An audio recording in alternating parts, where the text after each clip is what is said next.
seized at Mar-a-lago. Good morning, Andrew. Well, the warrant tells us the FBI seized 5 sets of documents marked top secret, and that means information that, if disclosed, would pose exceptionally grave danger to U.S. national security. But among that was one set marked top secret, sensitive, compartmented information.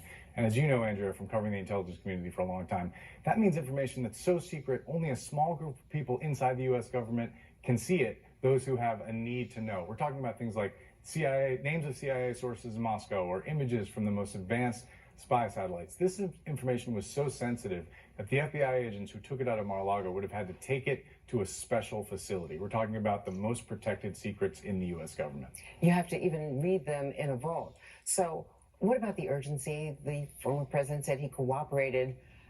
They had to go with a search warrant. That's what has outraged so many people on the right. Right, and people are asking, well, if it was so urgent, why did it take a year? And it's becoming clear as we learn more about this investigation that the FBI only gradually came to learn that there was this extent of classified information sitting there at Mar-a-Lago. And there was a progression here. The National Archives turned over 15 boxes of records. There was classified information in it. They referred to the Justice Department, which began investigating. We know that the top counterintelligence official of the DOJ was down in Mar-a-Lago meeting with Trump lawyers in June, but they were assured, and they handed over some documents, and then they were assured there were no classified documents left.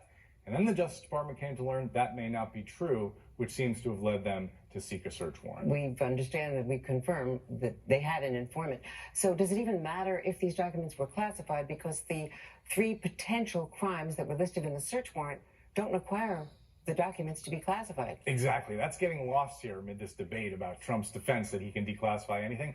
None of these three statutes require that the information be classified. The DOJ's position is these are U.S. government documents, property of the government, not Donald Trump's. It's illegal to steal them, and it's illegal to mutilate or conceal them to obstruct an investigation. And then you have the Espionage Act, which requires an intent to harm the United States, which suggests that the FBI at least has suspicions about the motives in storing these documents. So when might we hear something? And how would they decide whether to even take the extraordinary step of indicting a former president? There's so much we don't know because we haven't seen that affidavit of probable cause where the FBI lays out the justification. There's a couple of possibilities here. One is that this was just about getting the documents back. The FBI has their documents. That's the end of it. Another is that there were crimes committed here about the mishandling of information, and we'll see a case go forward. And then a third, most ominous possibility is it's something even worse than that. It's about what was Donald Trump doing with those documents? Why did he have them there? Some of these documents would be worth billions of dollars to our adversaries, Andrea. Alarming.